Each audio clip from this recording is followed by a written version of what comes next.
San phat pa le phat hoi phat lo pi ta mai musa kinwa pathin lo pi thang ban nan lang thuzan phana thu pi diu se le Krista to hin khom ti he thu pi mang cha ngai lut su pi le naw in sumi te ho pathin thwai ki ti ko adi wa hen se ta in like le share subscribe in about pin se channel ado mi hing lui gospel to hing lui channel he isnar na to na le tin na to na agela share na bol sona like in na bol pe comment in na bol pe dingin ngai lu tain kan tim kin he le bible chang John bung som nga chang nga na asimiti ve ke maleng pi gui ka hi nang ho ban hi ve ama kia ama ke ma ama mi jo ha gana ga ji chu ke lewin nang hon I man bor thei pu ve bible thing sa pathin chan phathe bu pron lang su piul nau te ho Krista chu ei ma ho kisana ei ma leng chan ting le ama to in khom akitai je chun pakai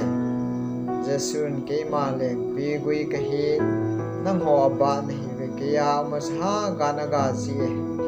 tin he je chun leng pi gui man na khelong he slai phat lai chu leng pi ba slai phat lai chu che khang mi ho chun leng pi le an ha bol si wa leng pi gui to na te ka he leng pi ba chu a thi he lo le agat le azam na ding hola manote te hi om na het le hing hello ago tan te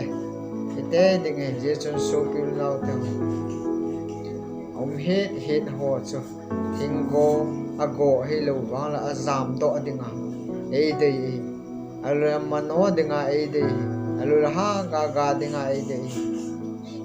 ai lu sumi to amma pathin to ki jok mat Krista thagau ni ho chu lampi khat be a hingin ai naw akilang te jene hi yesun avau chu mu thein si ne pakaya sun kiya mo chu a gana ga je tin he kaya sun te ka na man ho hi amo man pu hi thing bang khat chu apung pia agan abalam tong khalo jong ome leng pi thei wang ha ba bo ka hi se bang chon ngai lu in sumi te o bung ngai lu le mimal Christian hi naw hin kwa hin leng pi ba banga a ga dinga ingan sim je leng pi gui cha ba to hin kho hi banga dunia nang la ke jong Krista to hin kho ma a ga dingin athu pathian in ngai lo zo se phat the bu pe taw amen.